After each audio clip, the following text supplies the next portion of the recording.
नमस्कार। Readers classes आपके लिए लेकर आया है नियमित रूप से कक्षाएं। ये आगामी प्रतियोगी परीक्षाओं के लिए आपके लिए बहुत लाभदायक होंगी। मैं सुरेंद्र आपको सामान्य विज्ञान पढ़ाऊंगा। विज्ञान ऐसा सब्जेक्ट है, ऐसा विषय है जिससे हर कोई कतराता है, संकोच करता है। ये एक ऐसा सब्जेक्ट है जिसमें आप बहुत अच्छा कर सकते हैं। इसके 10 से 15 क्वेश्चन एग्जाम में देखे जाते हैं। केवल बैंकों को छोड़ दिया जाए, उनके अलावा हर प्रकार की परीक्षाओं में जनरल साइंस के क्वेश्चन देखे जाते हैं।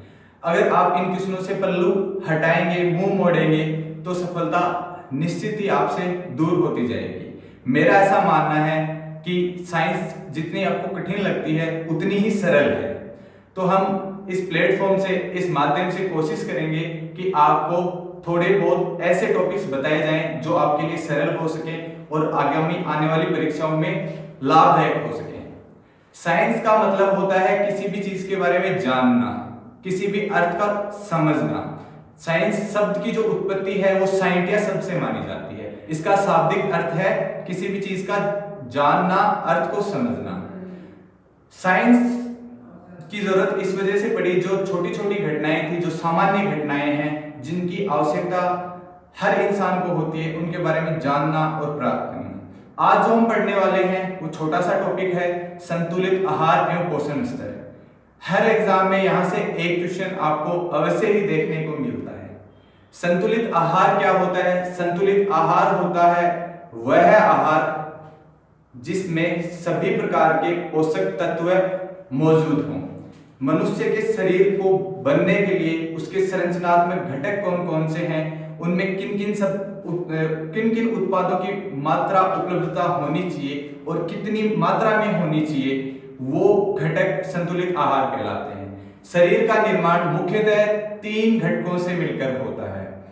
शरीर का निर्माण प्रोटीन, वसा, कार्बोहाइड्रेट, इन सब से मिलकर होता है। कितनी मात्रा में प्रोटीन होगा, कितनी मात्रा में वसा होगा, कितनी मात्रा में कार्बोहाइड्रेट होगा, इन सब का जो सुव्यवस्थित अध्ययन है वो संतुलित आहार कहलाता है। देखो, शरीर का जो संरचनात्मक गठन है, शरीर का जो निर्माण है वो मुख्यतः प्रोटीन से होता है।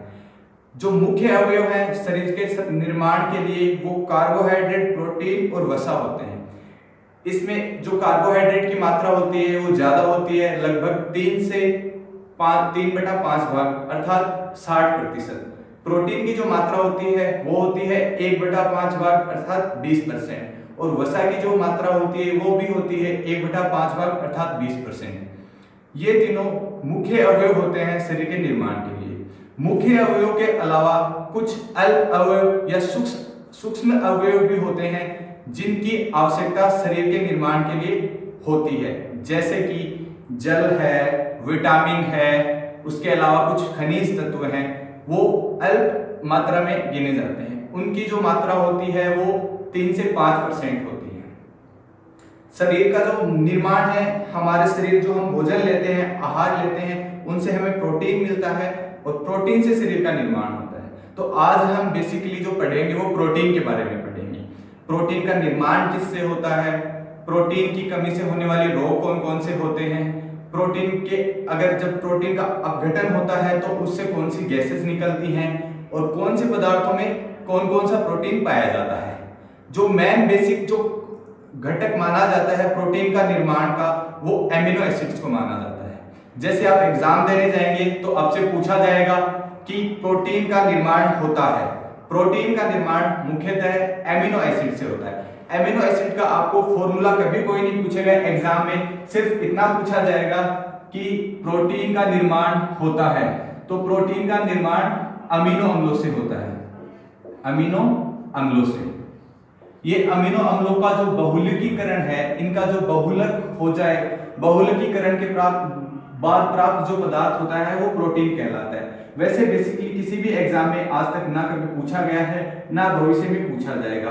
फिर भी प्रोटीन का जो अमीनो अम्लों का जो फॉर्मूला है वो होता है NH2 ग्रुप। ये प्रोटीन का जो मेन स्ट्रक्चर है, अमीनो एसिड के बहुलकीकरण से जो निर्माण होगा वो प्रोटीन का होगा, और प्रोटीन से हमारे शरीर का निर्माण होता है। हम जो आहार लेते हैं रोज, उन सब में प्रोटीन होता है, कार्बोहाइड्रेट होता है और वसा होता है।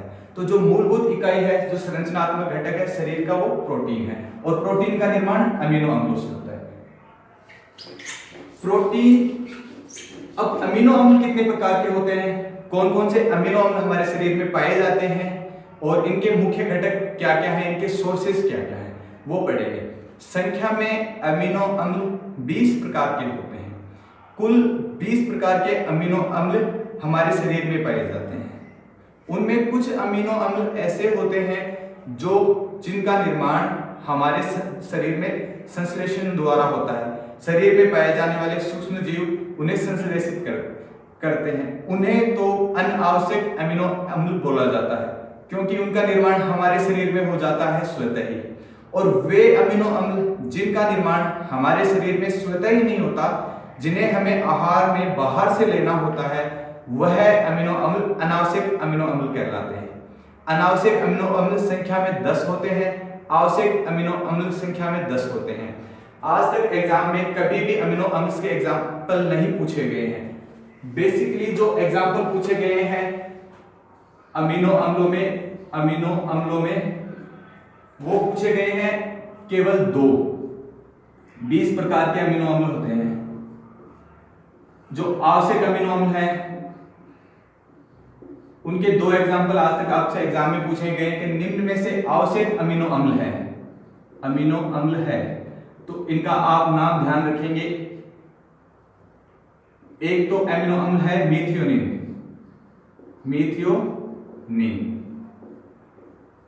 दूसरा अमीनो अम्ल है लाइसिन। ये अमीनो अम्ल, इनका निर्माण हमारे शरीर में नहीं होता, हमें बाहर से आहार में लेना होता है, इस वजह से इन्हें आवश्यक अमीनो अम्ल बोला गया है।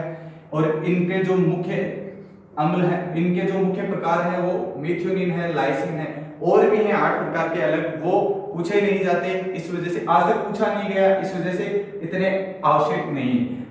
इसी प्रकार अनावश्यक अमीनो अम्ल वे अमीनो अम्ल जिनका निर्माण हमारे शरीर में होता है, अर्थात जिनका संश्लेषण हमारे शरीर में होता है, वे अनावश्यक अमीनो अम्ल कहलाते हैं। ये भी संख्या में 10 प्रकार के होते हैं। इनका एग्जाम्पल है जैसे ग्लाइसिन,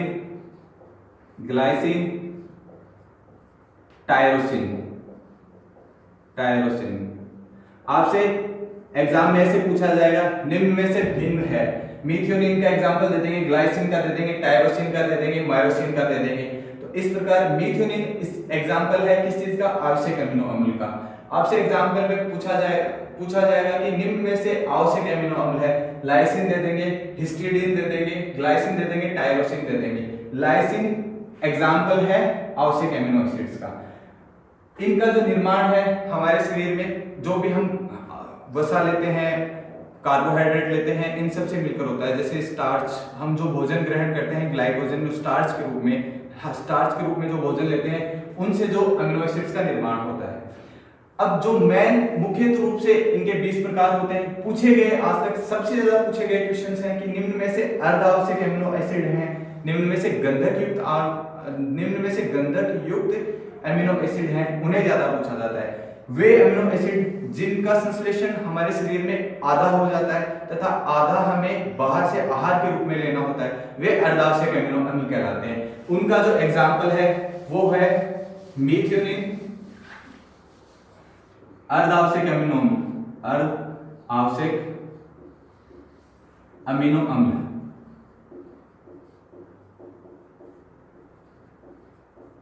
ये होते हैं अर्जिनिन,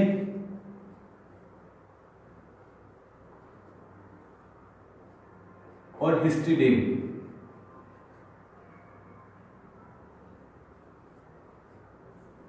इसी प्रकार गंधक युक्त अमीनो एसिड, ये भी 2 प्रकार के होते हैं संख्या में। गंधक युक्त अमीनो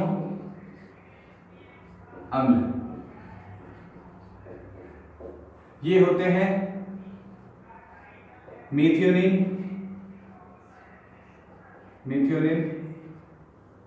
और सिस्टीन।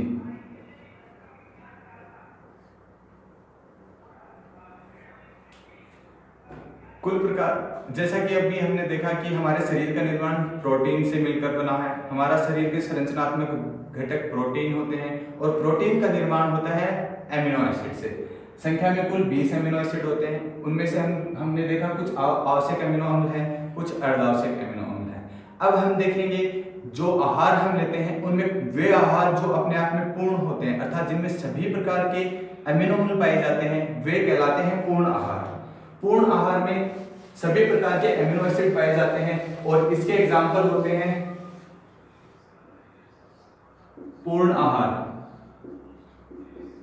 इनमें सभी प्रकार के अमीनो एसिड पाए जाते हैं। इसके एग्जाम्पल होंगे जैसे दूध, मांस, अंडा आदि। क्योंकि पूर्ण आहार इस वजह से बोला गया है क्योंकि इनमें सभी प्रकार के अमीनो एसिड पाए जाते हैं, तो शरीर का जो निर्माण है वो पूर्ण रूप से होता है, किसी भी चीज की कमी नहीं होती। और वे आहार या फिर वे प्रोटीन या वे एसिड, वे अमीनो एसिड, वे आहार जिनमें सभी प्रकार के अमीनो एसिड नहीं पाए जाते उन्हें बोला जाता है अपूर्ण आहार।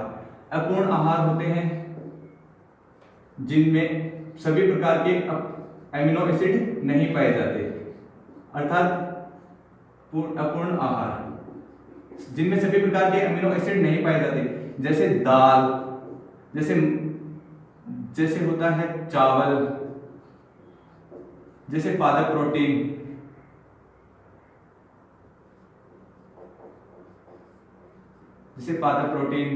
जैसे अनाज। इन्हें अपूर्ण आहार इस वजह से बोला जाता है क्योंकि इनमें सभी प्रकार के अमीनो अम्ल नहीं पाए जाते। अब जो प्रोटीन है उनकी हमने बेसिकली बात की, शुरू में बताया कि प्रोटीन का निर्माण अमीनो एसिड से होता है। अमीनो एसिड्स के बारे में बात की, 20 प्रकार के होते हैं, कुछ आवश्यक होते हैं, कुछ अनावश्यक होते हैं। अब हम बात करते हैं प्रोटीन की। प्रोटीन की सबसे पहले खोज किसने की, प्रोटीन का नाम किसने दिया, प्रोटीन की कमी से कौन कौन सी बीमारियां होती हैं, प्रोटीन के विघटन से कौन कौन सी गैसेस निकलती हैं। इस प्रकार जो सबसे पहले प्रोटीन की खोज करता थे उन वैज्ञानिक का नाम था मुल्डर। ये आपसे जैसे एग्जाम में पूछा जाएगा कि निम्न में से प्रोटीन की खोज की थी, एग्जाम्पल किसी भी साइंटिस्ट के नाम दे दिए जाएंगे, जैसे आर लिंडेमान है, जैसे क्लीमेंटिस है, बर्जीलियस है, मुल्डर है। तो प्रोटीन की जो खोज की थी, प्रोटीन की खोज की थी मुल्डर ने। प्रोटीन की खोज मुल्डर ने की थी। इसी प्रकार प्रोटीन का जो नामकरण किया था, प्रोटीन की खोज की थी मुल्डर ने, और प्रोटीन का जो नामकरण किया गया था वो किया गया था बर्जीलियस के द्वारा। यह भी पूछा हुआ क्वेश्चन है, निम्न में से प्रोटीन के खोज करता है, निम्न में से प्रोटीन के नामकरण करता है। नामकरण किया गया था बर्जीलियस के द्वारा, बर्जीलियस। ऐसा ही 2012 में पूछा हुआ क्वेश्चन है कि निम्न में से प्रोटीन का नामकरण किया था बर्जीलियस ने। चूंकि आप जानते हैं एक गर्भवती महिला के पेट में निर्माण कार्य चल रहा होता है, इस वजह से डॉक्टर्स सलाह देते हैं कि आहार में ज्यादा प्रोटीन लीजिए। आपसे जैसे एक क्वेश्चन पूछा जाएगा कि गर्भवती महिला को आहार में अधिक से अधिक रूप में लेना चाहिए, वसा, कार्बोहाइड्रेट, प्रोटीन या उपयुक्त सभी।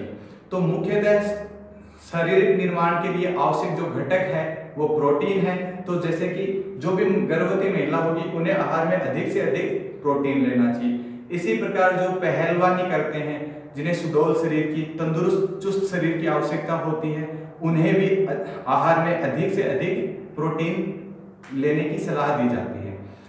जैसे कि जो भी आप कहीं जा रहे हैं, क्षतिग्रस्त अंग हो जाते हैं, आपकी चोट लग जाती है, तो उनकी मरम्मत में भी जो सहायक मेन कंपोनेंट घटक होते हैं वो भी प्रोटीन होते हैं।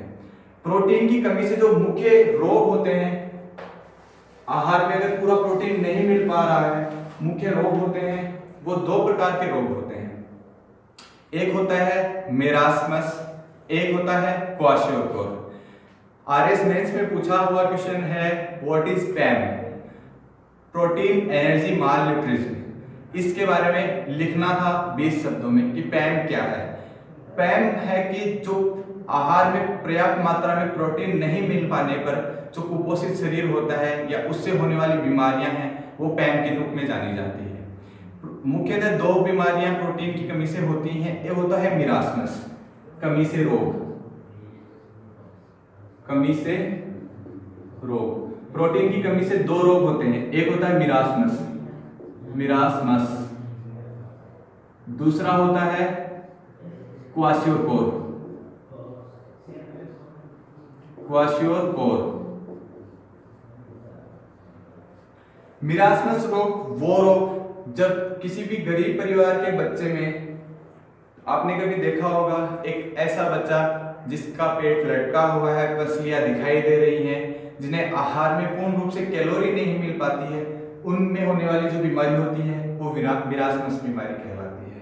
इसी प्रकार जो क्वाशियोरकोर रोग होता है, ये वो रोग होता है जो अमीर परिवार के बच्चों में होता है, जिन्हें आहार में पूर्ण रूप से प्रोटीन नहीं मिल पाता। वे जंक फूड अधिक खाते हैं और अधिक जंक फूड खाने की वजह से उनका मानसिक विकास प्रॉपर नहीं हो पाता है। उनका शरीर तो उथला होता है, मोटा होता है, लेकिन जो मानसिक रूप से कमजोर होते हैं उस बीमारी को बोला जाता है क्वाशियोरकोर। आपसे एग्जाम में पूछा जाएगा कि निम्न में से प्रोटीन से संबंधित रोग हैं, जैसे एग्जाम्पल दे देंगे टाई रोग, मिनामाटा रोग, एग्जाम्पल दे देंगे चेचक रोग, क्वाशियोरकोर या मिरासमस रोग। मिरासमस रोग का जो उपचार है, जो गरीब परिवार के बच्चे हैं उन्हें आहार में पूरी कैलोरी नहीं मिल पाती है, अच्छा संतुलित आहार, ऊर्जा वाला आहार नहीं मिल पाता है, इस वजह से मिरासमस रोग होता है।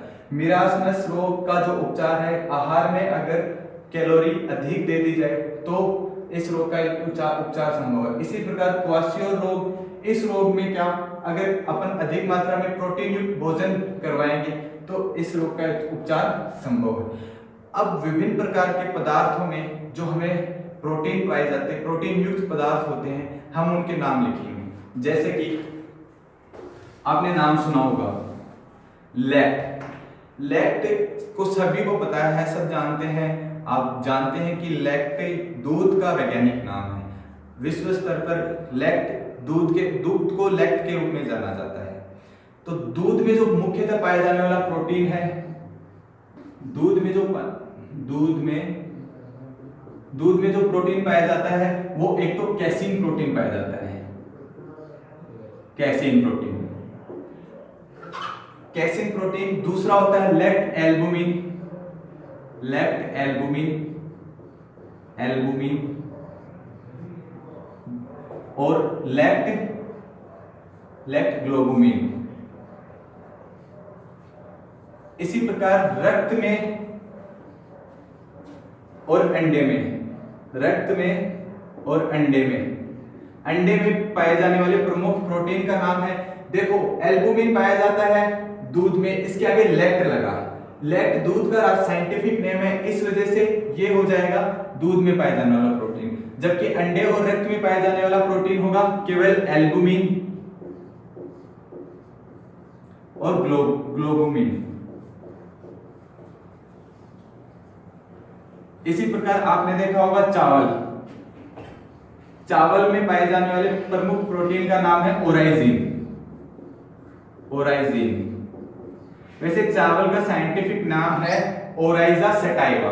चावल में आपसे एग्जाम में पूछा जाएगा चावल में पाए जाने वाले प्रमुख प्रोटीन का नाम बताइए, 4 प्रोटीन के अलग अलग नाम लिख दिए जाएंगे, इस प्रकार आपको एक छांटना होगा ओराइजिन। इसी प्रकार आपकी जो त्वचा है, त्वचा में पाए जाने वाले प्रमुख प्रोटीन का नाम,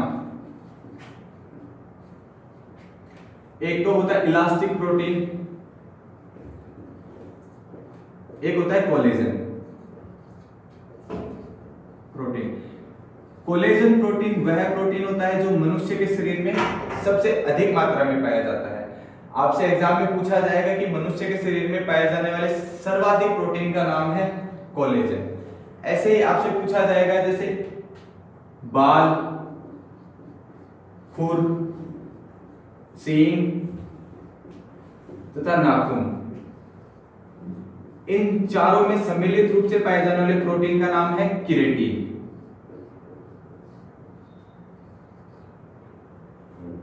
ऐसे आपसे पूछा जाएगा एग्जाम में, निम्न में से डिफरेंट है, निम्न में से रक्त में, अंडे में पाए जाने वाला प्रोटीन है और निम्न में से अलग है।